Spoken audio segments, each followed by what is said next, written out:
In 1963, a routine basement renovation uncovered a secret that had been buried for centuries: an 18-story subterranean metropolis capable of hiding 20,000 people from the apocalypse.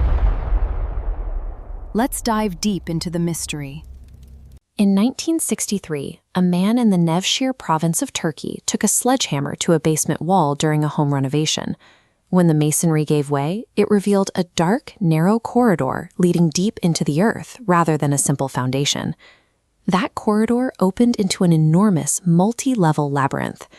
This simple DIY project uncovered Derinkuyu, the largest excavated underground city in Turkey. This Cappadocian landscape is defined by tuff, a soft volcanic ash rock.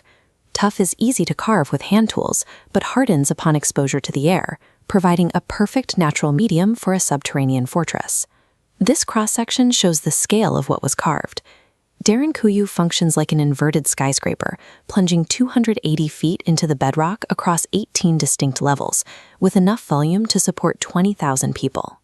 While the earliest cave systems likely began with the Phrygians or the Hittites, the sprawling complex visible today was heavily expanded by Greek-speaking Christians during the Byzantine era. These inhabitants used the city as a sophisticated bunker, engineered to withstand centuries of violent raids, specifically the Arab-Byzantine wars and successive Mongolian incursions.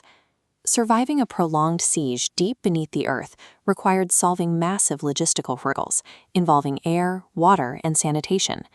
The solutions found within these 18 levels reveal how an entire society can function in total isolation from the surface. Moving deep into the first few subterranean levels, the primary concern was physical security against surface invaders. The architects relied on massive, circular stone doors to seal the perimeter. These 1,000-pound wheels could be rolled across the narrow corridors to physically isolate individual levels. Because these doors were operated only from the inside, they provided a massive asymmetrical advantage.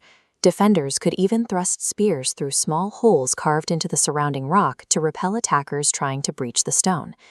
However, sealing 20,000 people inside a rock vault created an immediate biological threat: the risk of suffocation.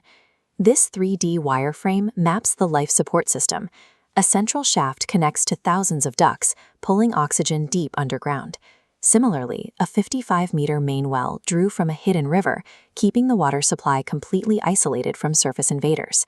By capping entrances with ton-heavy stone and independently supplying their oxygen and water from below, the architects made Derinkuyu virtually impenetrable to traditional siege tactics.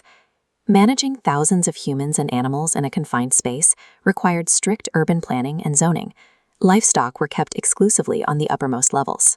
This prevented toxic methane gases and odors from sinking into the human living quarters further down. This cross-section highlights an added benefit: animal body heat acted as living insulation for floors below.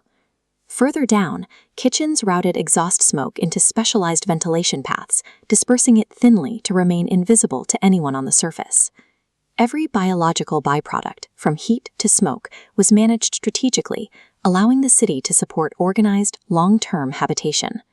At the lowest levels of the complex, the architecture transitions from physical defense to the preservation of daily life and culture. These depths housed industrial and educational spaces, including stone vats for pressing wine and olive oil.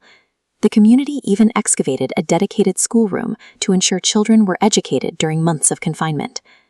This image shows how they maintained their religious traditions.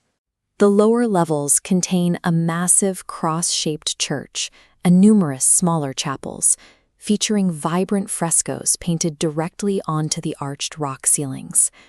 The true scale of this engineering is most visible at the macro level. Derinkuyu functioned as one node in a much larger, coordinated regional defense network. This map highlights a 5-mile underground tunnel discovered linking Derinkuyu directly to the neighboring subterranean city of Kaymakli. Despite its resilience, the city's operational life ended in 1923. During the population exchange between Greece and Turkey, the Christian descendants of the original builders were forced to leave, as seen in these abandoned, roofless stone houses. Today, the city stands as a monument to human ingenuity. Even after centuries, these 18 levels remain a testament to the lengths a society will go to protect its people and its culture.